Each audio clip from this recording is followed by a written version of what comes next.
खबर इस वक्त बड़ी ये आ रही है कि कतर में गिरफ्तार 8 भारतीय नौसैनिकों की फांसी की सजा पर रोक लगा दी गई है। अब 8 भारतीयों को फांसी नहीं दी जाएगी। भारतीय विदेश मंत्रालय के हस्तक्षेप के बाद कतर की अदालत ने ये महत्वपूर्ण फैसला दिया है, जिसमें सजाएं कम कर दी गई हैं और इसको भारत की बहुत ही बड़ी कूटनीतिक कामयाबी के तौर पर देखा जा रहा है। जी मीडिया संवाददाता अमरीश पांडे हमारे साथ है। अमरीश, ये वाकई एक बहुत बड़ी खबर है 8 भारतीयों के लिए, नौसैनिकों के लिए, जिनको कतर में फांसी की सजा दी गई थी, अब फांसी रोक लगा दी गई है। जरा पूरा डिटेल्स दीजिए, क्या हुआ है और साथ ही एक बहुत बड़ी कूटनीतिक कामयाबी।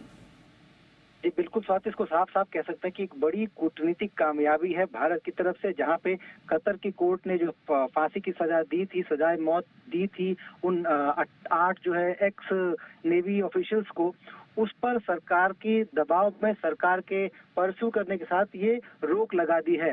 अगर हम पूरे केस को देखें तो पिछले साल अगस्त से, यानी कि अगस्त 2022 से ही ये सारे एक्स नेवी कर्मचारी जो है वहाँ के एक कंपनी देहरा रिसोर्सेस में जाकर 20 नवंबर को वापस से ये केस को सुनने की बात शुरू हुई।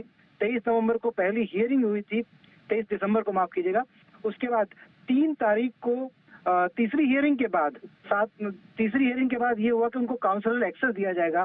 7वीं हियरिंग के बाद ये कहा गया कि फैसला 28 तारीख यानी आज के लिए सुरक्षित किया जाता है। और आज ये राहत भरी खबर आई है उन परिवारों के लिए, उन 8 नेवी ऑफिशियल्स के लिए, जहाँ पे दूसरी राहत की बात उसमें ये भी है कि भारत और कतर के बीच एक्सट्रेडिशन की एक नई ट्रीटी है, जिसमें सजा याफ्ता जो मुजरिम है अगर दोनों ही देशों में होते हैं तो उनके एक्सट्रेडिशन के साथ साथ वो बाकी की जो सजा है वो अपने देश में, अपने घर के नजदीक है, यानी कि अपने परिवार के नजदीक किसी जेल में काट सकते हैं। तो ये दूसरी बड़ी राहत की बात है। अगर ये सजा नहीं भी कम होती है इंटरनेशनल कोर्ट में, तो ये राहत की बात होगी कि वो कम से कम अपने परिवारों के पास के जेल में भारत की जमीन पर रह सकते हैं।